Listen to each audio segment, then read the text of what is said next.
Thank you for joining us this afternoon on Indivisible. I'm your host, John Stubbins. Welcome, America. I wanted to talk a little bit about Michigan today because, as you know, the governor there, Gretchen Whitmer, she really put the hammer down on anybody that wasn't looking to get an abortion or go to a marijuana clinic up there, or riot or do whatever. Although the Detroit police, I do have to say, they have done an amazing job in keeping things under control up there. You don't hear a lot about it, but I've been paying pretty close attention to what's going on up there. And the police chief up there says he's not going to tolerate that. That's good news for America. But I want to talk a lot today about the fire inside, the spirit of America, what it is we're fighting for and what it's all about. Today, I'm going to be bringing on a Navy veteran, a man who is a fighter. He's got the spirit that burns inside of his soul, like the fire, of a thousand suns. And this is a quote that he had that I looked at and I said, a fire that burns like the fire and the heat of 1,000 suns. That's pretty doggone hot. So, in any case, this is a man who's a Navy veteran. He's running for U.S. House up in Michigan, up in District 9. And we'd like to get him elected. As you know, we need more conservatives, in Congress right now. And we need to get some of these idiots out of there like AOC, the Squad, Maxine Waters, Pelosi, Schumer. These people have to go. We all know that. And we're going to do our part leading all the way up to the election to make sure that that's done. So with that said, I want to bring on U.S. House congressional candidate Charles Langworthy out of the 9th District up in Michigan. How you doing, Charles? Doing great, John. Thanks for having me on. Good, brother. Good. Look, one of the things that really struck me about your background and about your history, besides the fact that you're a Navy veteran, which from one veteran to another, I salute you, brother. But on top of that, on top of us having served our country, your history, your family history specifically, look, for instance, one of the things that caught me is that you looked up to our founders instead of sports figures like a lot of kids do today. And I'm with you on that because the more we see a lot of this nonsense go on, we have no problem shutting off sports at our house. Okay. There isn't going to be any NFL, no NBA, no NASCAR. They're not going to be played at our house. And these athletes want to act stupid and entitled and stir up racial conflict. They'll stay off. I've got better things to do with my time. I know you do. By the way, I saw that you love to fish and that you love to cook. I'm not such the great fisherman, although I'd love to learn to be able to go crabbing and lobstering. And I know that's probably a Maine thing, Massachusetts thing. But what we do have in common is I love to cook. Well, so do I. Yeah, cooking's one of my favorite things to do. I'm really good at it. What's your favorite? It's always the number one dish. Yeah. Well, by the way, Edward Langworthy, who's one of your relatives, was a man who was involved in getting the Articles of Confederation written, and then a delegate to Georgia for the first and the second Constitution. And I got to tell you something, brother. That's real impressive for a family background.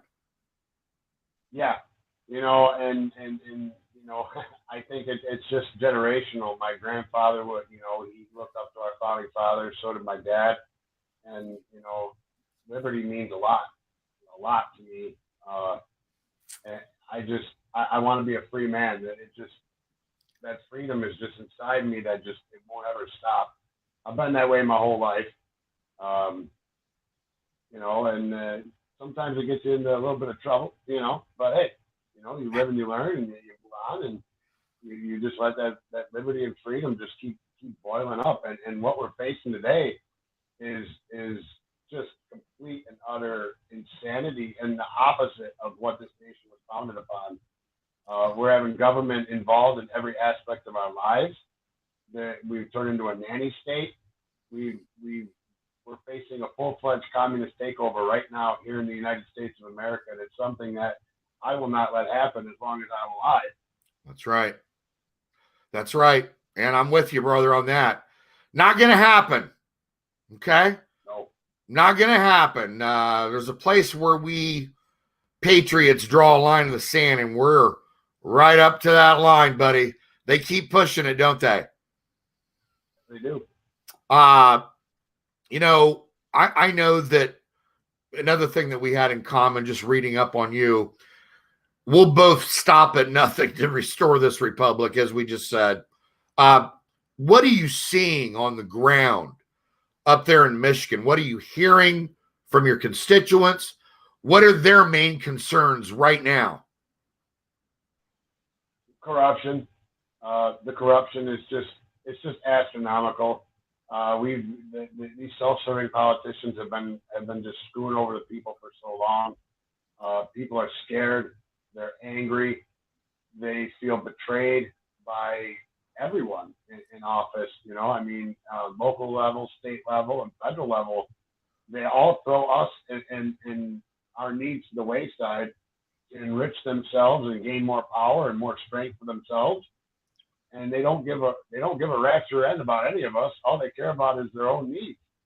And that's something that the people are really starting to get angry about. Oh, yeah. And they're just more angry as time goes on. You know, especially once people start learning they've been lied to for a long time, yeah, that anger is going to really start to show. Absolutely. Absolutely. And look, like you said, it's almost like a crescendo. It's building. It's been building, right? And then we turn on our TV sets and we see in New York that criminals commit crimes at leisure. There's no bail. Then we turn on the TV in Wisconsin. You know, they're trying to destroy more federal buildings like they did in Seattle, Portland, I mean, San Francisco, LA, Milwaukee, Chicago. I can go on and on. But when we see that, it makes us even more enraged because not only are we fighting the corruption, but we're also fighting almost a reverse of that, which is a all-out effort to distract and destroy, right? Using the Marxism that BLM and Antifa are trying to sweep through the country. Those of us paying attention, we know that. And we know what the game is. And people like you and I, we know that if we were in charge, we could defeat that like that, right? Yep. But we have people that, like, for instance, in all these cities where we have these issues, they're fighting against our president who wants to do something about it, okay? And then the mainstream media will come on, CNN, MSNBC, you'll read it in the New York Times or the Post, that President Trump won't do anything, right? President Trump wants to do something, but the Democrat cities and states that are run by Democrat governors, they're stopping it because they want to make Trump look bad, right? They want it to get out there that nobody's doing anything about this chaos. And yet the people that are in these cities vote for the same idiots that are allowing it. Yeah. I mean, the mayor of Portland and the mayor of Seattle, the governors of both Oregon and Washington have committed crimes against the people of their state. Treason. They need to be charged. Exactly. They need to be charged in federal court, and they need to have the maximum amount penalty. And it is treason.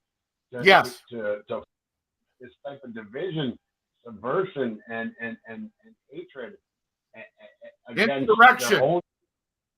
Yes. Insurrection. Okay. Look, here's my thinking on this. And this isn't even a legal point of view. This is a commonsensical point of view, which I'm guessing most of your constituents are common sense folk.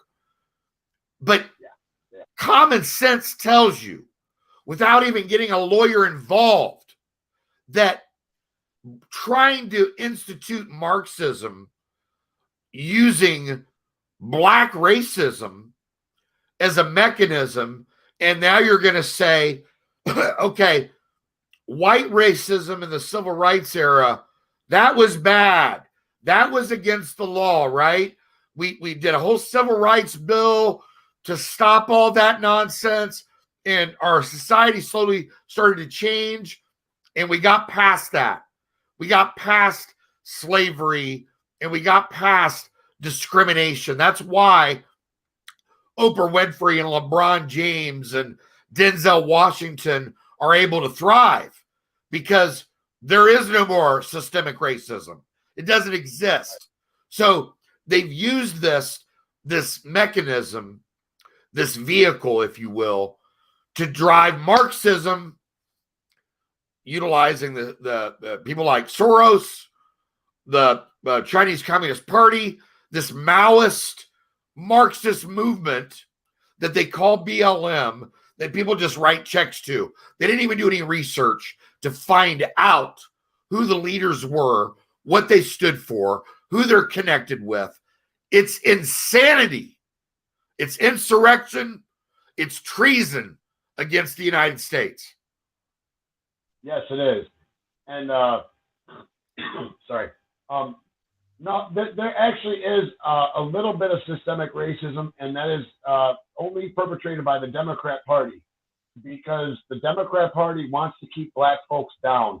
Yes. And they need to carrot in front of them and say, oh, your life is so terrible, and here's the carrot. We're going to dangle it in front of you, and vote for us, and we'll make your life better. But you keep voting for them, and they don't make your life better. Because if they actually do make their lives better, we have nothing to stand for. That's right. That's right. That's right. And to be honest with you, Charles, that has been going on for 50 years. Okay. Take Kimberly Klasick, right? She comes out with this brilliant ad. Smart black woman running for Congress out of Baltimore. I pray she wins. I support her. And I'm going to tell you, she brought it up in her video. She's just walking down the street showing you the crumbling infrastructure of Baltimore and the housing that the Democrats have run for 50 years. Yeah. Yeah. 50. Well, yeah, that's it's been longer than that. I mean, right after World War II is when the Soviet Union really started getting their people in here, and they, as Stalin and Khrushchev both said, that the United States will fall without a shot being fired from within, and that's what we're facing today, is the culmination of 50 years of Marxist ideology. They slowly boiled the frog. Well, they turned the heat up a little too quick on when Obama came to town, and it really backfired on them. Well, and I'll tell you something else. And a lot of people, and I've been studying this so closely for even before Obama was even elected. Oh, yeah. I've been studying Islamic Jihad. And part of this movement, so you've got BLM and Antifa, you've got the Chinese Communist Party, and then the fourth ingredient is Islamic Jihad. Stealth jihad, infiltrating our government, our schools, everything. Look at Omar up in Minnesota. You think that her and Keith Ellison aren't using stealth jihad up in Minneapolis? Oh, of course they are. They can turn Minneapolis into Mogadishu. I know. It's just infuriating. Again, common sense, people. We don't have to get into the law or the Constitution. if you've got a brain and you can't use common sense, I don't even want to talk to you. Okay? I mean, it's that simple. Charles, tell me about who's your opponent. What are their issues, and what are your issues to blast theirs out of the water? Well, my opponent is Andy Levin. He was handed the seat by his father in 2019. He took over. His father took the seat in 1983, the year before I was born. And then, it's just nepotism. And his father never really accomplished anything. Our roads are still crumbling. He hasn't done anything. Roads are still crumbling. Jobs have left our district for the past 40 years. Andy voted against the USMCA, which, of course, is insane because this is a Republican factory people district. Everybody works in a factory around here, or in a shop, or in construction, and it all works together. Some kind of a trade. Yeah, it's all skilled trades. I mean, this is not a white collar area at all. Sure. Blue collar as you get. Let me ask you this: How did and I've got a similar situation, by the way, over in Sacramento, California. I've got a candidate coming on next week that is running for Congress, maybe one of your housemates here soon, that is fighting against someone who's held a seat since the 70s, okay, through corruption, working with the corrupt Clintons. And let me ask you this about your opponent. Is it money? Is that how they've held the seat? Do they have money? Absolutely. Okay. So people are voting for this guy because he has money. Yeah. Name recognition and money. His uncle was our senator here in Michigan for over 20 years. His daddy held the seat for 36 years. And that's it. I mean, he's only in it for the money himself and the power and the prestige. He don't give a rat's ass about any of us. He barely spends any time here in our district. And when he does, his house is out in Bloomfield Township, in a very, very wealthy area of the district. And I know that area that way. Huh? I know that area. Yeah. Well, I'm down here in Roseville, and I live in a 980 square foot house without a basement. I've struggled every single day of my life to keep my head above water. And when was the last time anybody in Congress ever ate a mustard sandwich? Right. I mean, still. Right. And how many of their constituents are forced to eat mustard sandwiches, yet they have no idea what that's like. And I won't let this stand anymore. We need to be given the opportunities that we should have.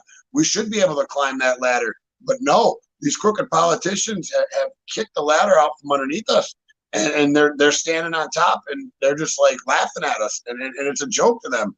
We are nothing but cannon fodder to these people, and it sickens me to my core. Yeah. Charles, I got to tell you something, brother. Number one, I love your grit.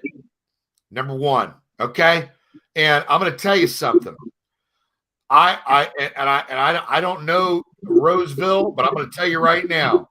And I'm speaking to this because I'm assuming that this video is going to go out to everybody in Roseville and get in their hands. And I'm going to tell you, people of Roseville and people of Bloomfield and people of that general area, you need to wake up, because if you don't, your freedom is going to be stolen from you. Now, you've got a man right here, Charles Langworthy, who's an American patriot, a veteran who's scrapping and clawing. He cares about you. He cares about family. Okay? He cares about the values that you say that you will protect. Remember, against enemies, foreign and domestic. Absolutely. These are domestic terrorists. And these Democrats have gone so far to the left that they will destroy you. Yes, it's that serious. It is. Charles, I got to ask you, brother, what is the most important if I had to corner you, what are the two most important issues other than what we've discussed? Would it be immigration, the Second Amendment? What's at the top of your list aside from what we've already discussed? Second Amendment, number one, and upholding the entire Bill of Rights, number two. Okay. Second Amendment always comes first in all circumstances. Absolutely. The Second Amendment must always be held and protected because that is the only thing that has stopped it from getting as crazy as it could be. This type of overthrow in any other nation, they would have already been dragging people out in the streets and putting bullets in their head already.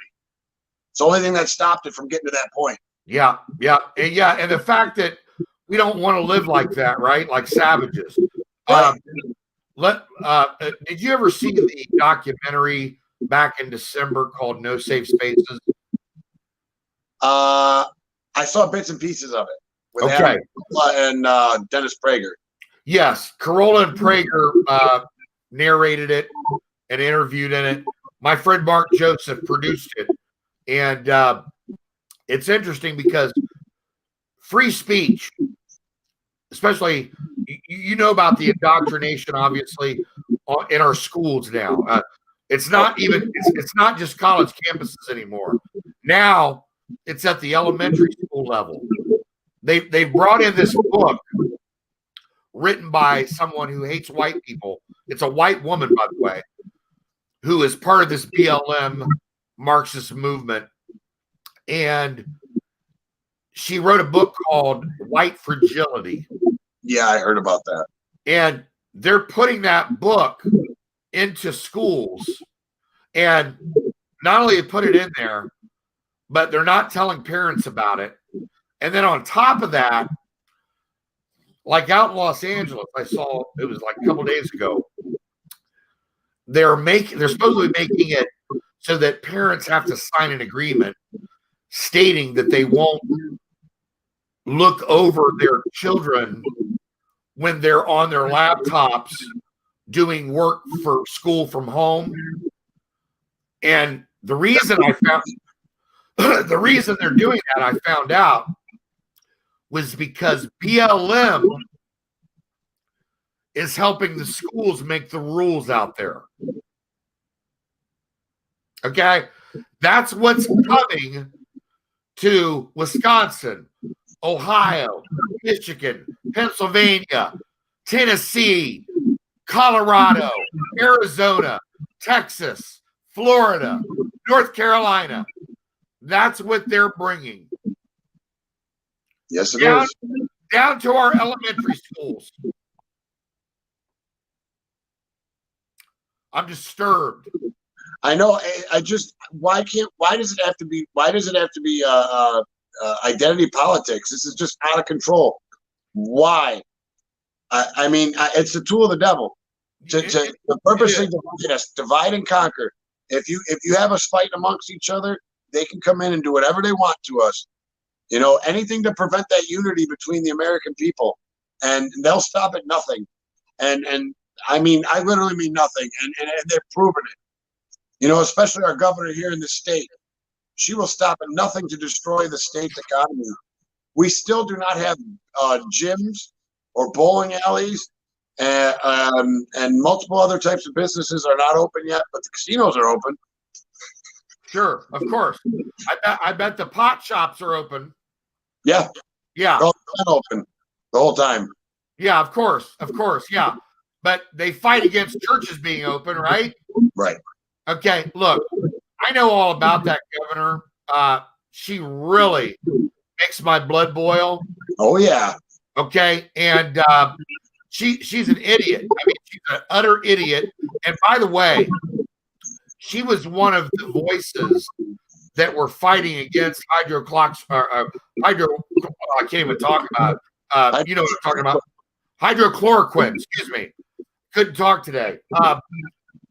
Anyway, I just saw on Mark Levin's show Sunday night, Life, Liberty, and Event. He had on a doctor, professor, one of the most well-renowned doctors in the world, and Agnes Field from Yale, who said that Fauci is full of it. Okay? He said that Fauci was full of it back in the 80s with AIDS. Yep. Everybody saw that woman, and I can't remember her name right now. Miss Fitz, something like that. She came out with a video a while back, a couple months ago, that went viral. Yes. Where she was talking about Fauci, and she exposed Fauci, and Facebook blocked it, Twitter blocked it, YouTube took her down. They didn't want anybody to hear it.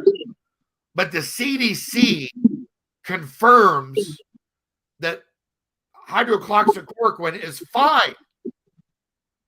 Yes, it's it is. more than fine. So Fauci has been lying this whole time, right? And we've got Whitmer standing shoulder to shoulder with Fauci, gleefully, right? Gleefully following Fauci and lying to the people of Michigan. Yep. And then she turns the whole thing into a big race issue. Talk about division that this woman has fomented. It's just, she was literally on television telling people that, oh yeah, white doctors, they don't take care of black patients. They just put black patients over in the corner. If I ever saw a doctor treat somebody, oh yeah, literally. She's like, no, black patients don't get the same treatment as white patients. I've never seen a doctor in my life that would treat somebody like that. Doctors treat everybody the same, regardless of their color, creed, sex, religion, ideas. That's the whole point of being a doctor. I would, if I ever saw a doctor behave like that, I'd probably push him up against the wall and probably knock some sense into him. When did she say that, Charles, and where? On TV. When was that? I didn't catch that. Oh, just for the past few months, she says it all the time. Unbelievable. That is racist. That's racist. Yeah. Oh yeah. There's a COVID racial disparity task force and all this other crazy stuff, and it's just meant to keep dividing the people. I gotta ask, and this is for not just people in Michigan. This is for people all over the country. Whoever's watching our show, I just gotta ask you: are you okay with black people being allowed legally to discriminate against white people? Because that's what's happening here. And I thought we made laws against discrimination. So what's going on here? It's just more of the left's divide and conquer tactics, and they're really good at it, and it works. Okay, clearly it's working. It's because we've been indoctrinated for the past 60 years in the school system, and we're now seeing how damaging that indoctrination has been to our society. And not only the school system, but you got the media. The media needs to go. They've committed treason. And then you got popular culture. You got the music industry, and just everything. A full lot of assault on people like LeBron and Oprah who are pushing this. Obama, right? Obama and Biden failed. Look, I guess what's going to happen is eventually the floodgates are going to come open, since racism is now legal again. It's not going to be good. No, I just want equality for every human being. Every human being deserves the same treatment as everybody else. I don't care what color you are, what religion you are. Everybody deserves the same treatment, and that's the way it needs to be. And let's stop with this identity politics, because that is what's destroying this nation. I mean, the nation's been going down the tubes for a while, but you throw in this identity politics of the past couple of years, and man, it sure accelerated the living hell out of it. That's for damn sure. Let me ask you, Charles. Let's say I mean, I'm with you. This has to stop. I mean, look, people need to start being. We need to send in the National Guard. I don't care what these governors and mayors say in these liberal cities anymore. I don't care whether they want it or not. I don't care. It's time to send in the National Guard, and we need to start arresting them and charging them with federal crimes and treason and insurrection and lock them up. It just got to happen. Otherwise, if this doesn't stop, what's next? I don't even want to know. Yeah. Well, we're going to stay on this story. We're going to stay on it. Charles, I got to ask you, brother, do you have any events that are coming up where we can send people? And by the way, I want to also let you know that Charles's information couldn't talk for a minute. Charles's information is scrolling at the bottom of the screen, but I want to find out what you have. How's your ground game up there? Do you have family and friends that are helping you get out and get on the pavement? You know, talk to people on the ground. I got a few people. I definitely need more door knockers. That's for sure. Okay, folks, if you're in Michigan, and specifically if you're near Belleville, near the Bloomfield area, please get in touch with Charles at his campaign, his website, or through Twitter. And he could use the help right now leading up to the election to get the word out and to stop this nonsense from bleeding into everything. Everything. Look, I'm going to tell you, Americans, you can either step up now and help or bury yourselves in your house, because eventually this problem is coming to your doorstep. You're not going to be able to avoid it. You either deal with it and get on and help people like Charles, who need your help now, or you can wait until it's at your doorstep and deal with it. One of the two. That's why I decided to run. What's that? That's exactly why I decided to run for office. That's right. So what's coming up for you event-wise? I'm trying to put together a fundraiser for next week at the local VFW, and that's pretty much it for right now. I mean, I got a couple people that help a little bit here and there, but I have one really dedicated volunteer that's out there every day. He's my right-hand man, and pretty much it's just me and him for the most part. We get a little help from a few people here and there, but it's mostly just me and him, and we're just out there hitting the pavement every day. I tell you what, and it may not, I mean, obviously it's a lot of work for a small team, but if you could even put together just some family and friends for one day, for 2 hours, and split everybody up to hit different areas, knock on doors, do that even a couple times, it's going to make a huge difference, and it could sway the vote 5-10% just by getting out there. So enlist your family, enlist your friends, enlist your business associates. Let them know if they don't stand now. I sure can't enlist the party. What's that? I sure can't enlist the party. That's right. That's right. But because of that, you've got to overcome those obstacles to win. So it's all right. I'm going to do it. Let's be creative and let's find a way, because I believe there is a way for you to win this race. And we've got time. So I want people listening, make sure that you go to Charles' website. Let him know that you can help. If you can't help, donate. If you can, do both. But get out there. And I'm going to tell you, like I said, if you don't do something now, you're going to regret it. You're going to regret it. And Charles, I appreciate you. Like I said, being a Navy veteran, you understand what it takes, the perseverance to bring this home. You understand the grit that you have, the determination, which I admire.